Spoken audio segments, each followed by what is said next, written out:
Могул жерден баштап мен бул жерде көрсөтүп берип жатам.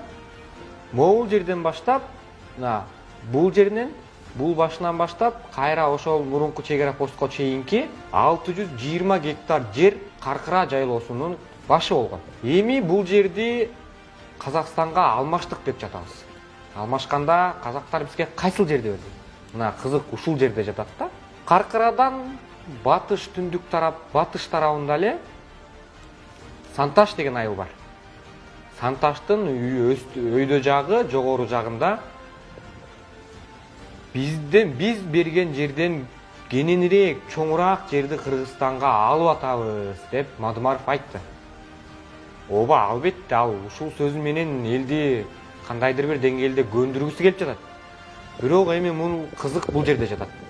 Ошол казак тарап берген жер бизге мына могу мен көрсөтүп жаткан жер. Казак тарап бизге Каркыранын ордуна берген жер. Эң кызыгы бул жерге казактар мурун деле, 20 жыл мурун деле, 40 жыл мурун деле бул жерге казактар келе алчу эмес. Анткени казактардан келгенге жол жок бул жерге. Бул жерге сөзсүз ошол Ысык көл тараптагы Санташ айылы менен чыкса болот. Аны Санташ айылындагы малчылар, чабандар жакшы билишет. А Казакстан бул жерине келиш үчүн, бул бизге берген жерине келиш үчүн Каркыра өткөрмө постунан өтүп, мындайынан Ысык көлгө түшүп, анан ошол жайлоосуна чыгыш керек эле. Аларга бул мындайча айтканда мүмкүн эмес болчу.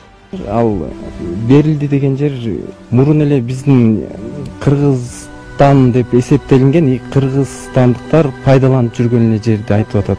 Демек, юридикалык жактан өзүбүздүкү деп санаган 1200 гектарга жакын жерди Казакстан де-факто колдоно албагандыктан Кыргызстанга берип жатат. Кыргызстанга берип, анын ордуна Каркыранын төрүндөгү түздүктөн 620 гектар жерди алууга аябай кызыктар болуп атышат. Эки президенттин ортосундагы келишимге Казакстан тараптын парламенти дароо ратификация коюп жатат. Ал эми биздин парламент 7 жыл бою Акаевдин келишимин ратификация кылбай келишкен. Анткени бул биз үчүн стратегиялык маанидеги, жерибизди алдырып жиберүүгө барабар экенин Грамотылык Эркин Алымбеков аттуу депутат айткан. Каркыраны биз 3-чү созутта дагы ратификация кылбай келгенбиз да. Анткени себеби ошол 600 гектар өтө стратегиялык маанилүү жер болчу.